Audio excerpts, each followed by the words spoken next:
Mike Gravel, former Senator Mike Gravel, has passed away at the age of 91, and he was a true maverick. He was loud, in your face, and almost always on point, and did some amazing things for a politician in his career. The thing he is probably still best known for is he was the only senator willing to read the Pentagon Papers in the Senate, get them into the public record, so that nobody could censor them on the same level, because the New York Times and Washington Post had reported on it. Daniel Ellsberg obviously was the one responsible for leaking them. He was later prosecuted under the Espionage Act and luckily did not end up serving time in prison.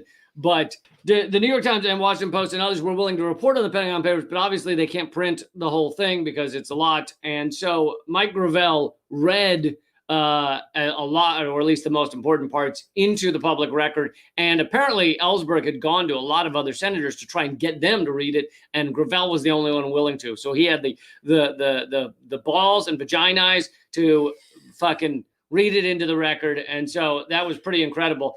But to show you how he stood up to some of the other garbage Democrats, I want to play this clip. This is Mike Gravel, I believe it's 2007, running for president. This is the Democratic presidential debate. You'll notice that it includes Biden, Hillary, and Obama all on stage with Mike Gravel. And Mike Gravel, he was like the Bernie Sanders before Bernie in terms of the presidential election. I realized Bernie was doing his thing then too, but in that the mainstream media refused to cover Mike Gravel. They refused to give him any attention because they knew that if you give him attention, his numbers just go up.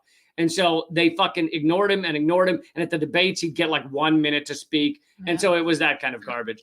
Anyway, here is his 1 minute to speak at the debate. Oh, and they're talking about Iran policy in terms of what to do with Iran. These people frighten me. They frighten me. When you have mainline candidates to turn around and say that there's nothing off the table with respect to Iran, that's code for using nukes, nuclear devices. I got to tell you, I'm president of the United States.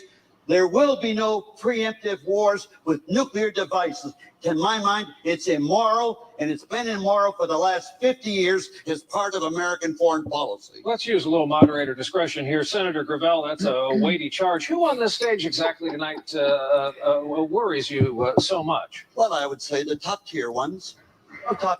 They made statements. Oh, Joe, I'll include you too. You have a certain arrogance. You want to tell the Iraqis how to run their country. I got to tell you, we should just play get out. Just play get out. It's their country. They're asking us to leave, and we insist on staying there. And why not get out? What harm is it going to do? Oh, you hear the statement, well, my God, these soldiers will have died in vain. The entire deaths of Vietnam died in vain. And they're dying in vain right this very second. You know what's worse than a soldier dying in vain is more soldiers dying in vain. That's what's worse. There you have it, folks. Mike Gravel.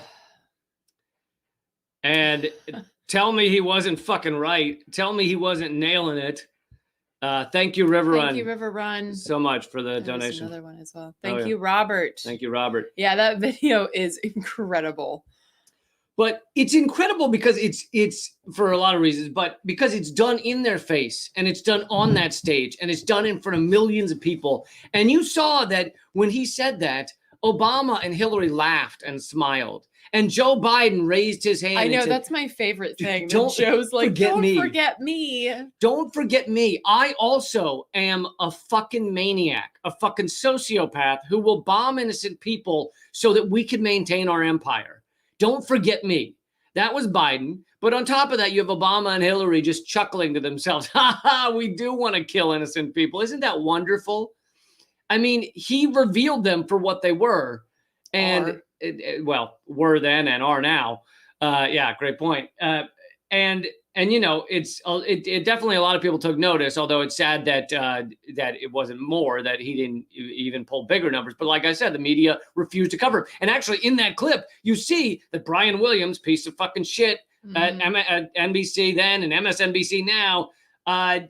He interrupts and he says, I'm going to use some moderator discretion. And that's him virtue signaling, saying, we will not allow this kind of toxic talk. And so he said, oh, please clarify who it is that you're talking about.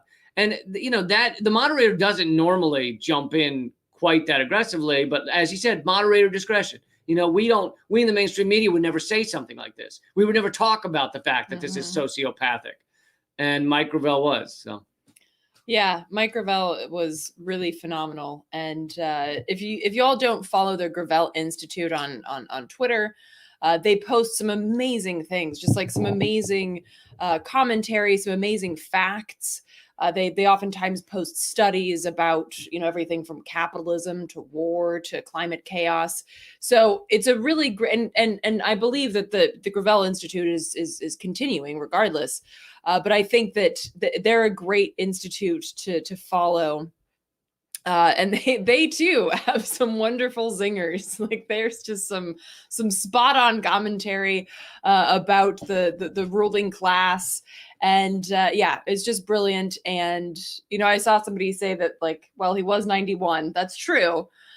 So a life certainly well lived in terms of the service of justice and truth. So, rest in power. And I think those of you who haven't heard of him, this is a great opportunity to go back and look at more videos. Like I said, check out the Gravel Institute, check out some of the things that he's done in the past. But yeah, definitely somebody to look into for sure if you haven't heard of him. But yeah, the Gravel everybody should follow the Gravel Institute on Twitter because they're on lock.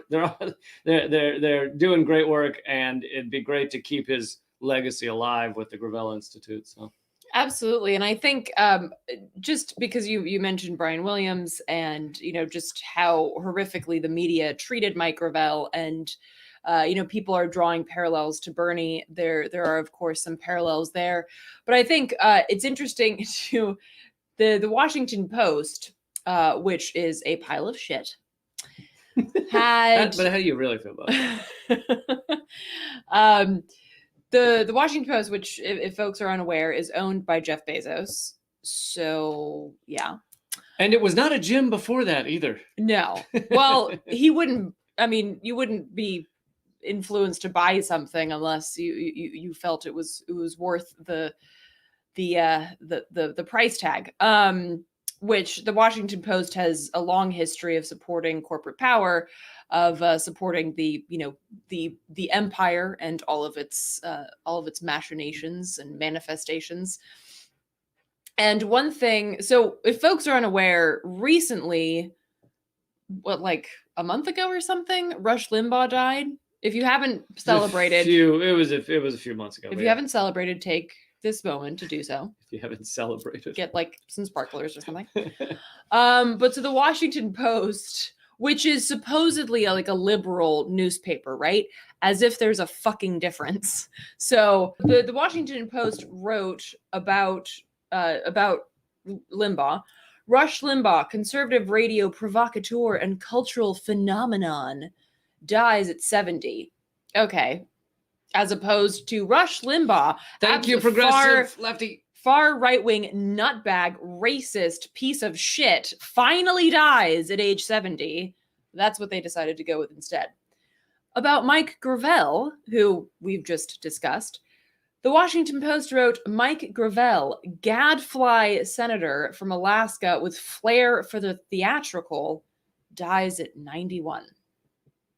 And gadfly, for those who don't use terminology from the 1950s, it's like a fly in the ointment. It's basically like, oh, that annoying little irritating guy who was pestering us. This is a guy who was standing up against war criminals, standing up against our fucking murderous regime, and they call him a gadfly.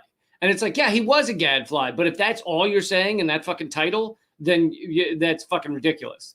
It should be like campaigner for truth against the war criminals that run our fucking oligarch show, dies at 91. But instead, right. And of course, the flair for the theatrical, because telling the truth and pointing out war criminals on a stage is a flair for the theatrical.